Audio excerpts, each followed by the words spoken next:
Welcome to our explainer. Today, we are digging deep into the business of crypto to answer one big question. How does a crypto payments company like Lipa-Pocket actually make its money? We're going to pull back the curtain on their entire revenue model, and I think you'll be surprised by just how many ways they've found to turn a profit. So let's get right to it.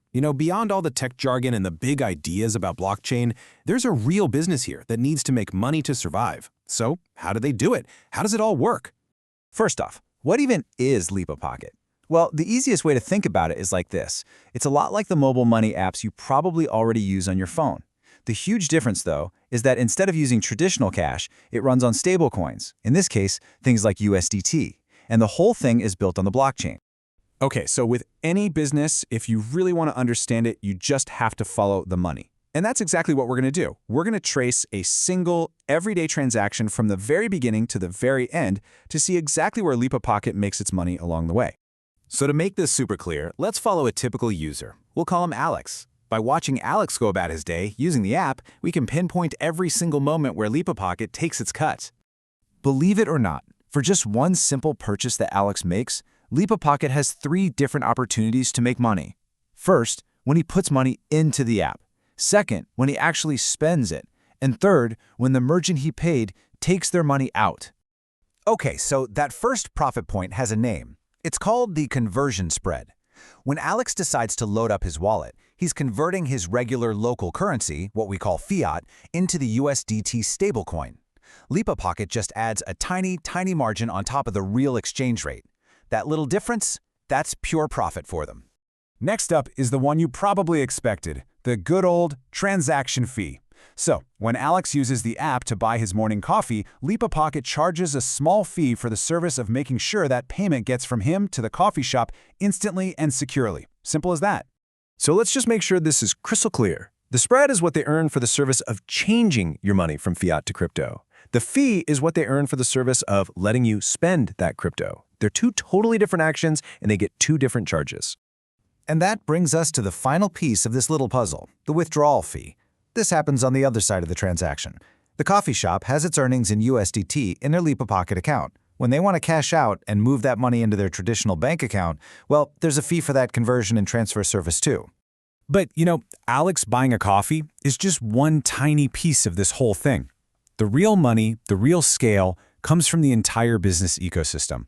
So now, let's zoom out and look at how Lipa-Pocket serves everyone from that little local coffee shop all the way up to huge global companies.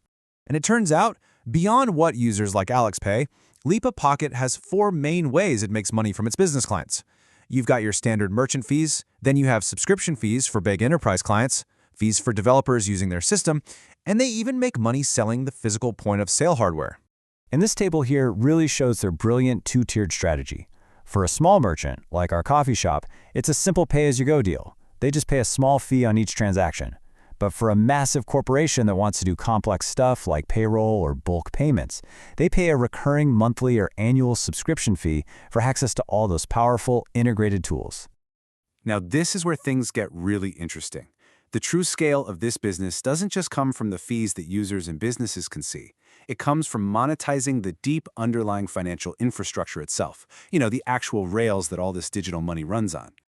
This is where we start seeing revenue from stuff like large over-the-counter or OTC trades. These are basically huge private currency exchanges for their biggest clients. But they also make money from settlement fees, fees for cross-border payments, and even from processing payments for government services. So, what on earth is a settlement fee? Well, think of it like this. It's a fee for doing all the complicated accounting in the background. It's the process that makes sure that at the end of the day, every single merchant, agent, and partner gets paid exactly what they're owed in the correct currency. It's basically the plumbing that makes the whole financial system work. Okay, so we've looked at the individual user, we've looked at the business ecosystem, and we've looked at the deep infrastructure. Now, let's put all of these pieces together and look at the complete profit map for the entire Lipa-Pocket ecosystem. So what does this all add up to? It adds up to this, 11 distinct revenue streams. That is an incredibly diversified business model. They are not just banking on 1 or 2 ways to make money, and that diversification is absolutely key to their long-term stability. And here they are, the whole shebang. We've talked about a lot of these already. You can see how they range from the really simple user-facing fees we started with, all the way up to those complex, high-volume infrastructure fees like OTC trading, settlement, and enterprise services. So, what's the big takeaway here?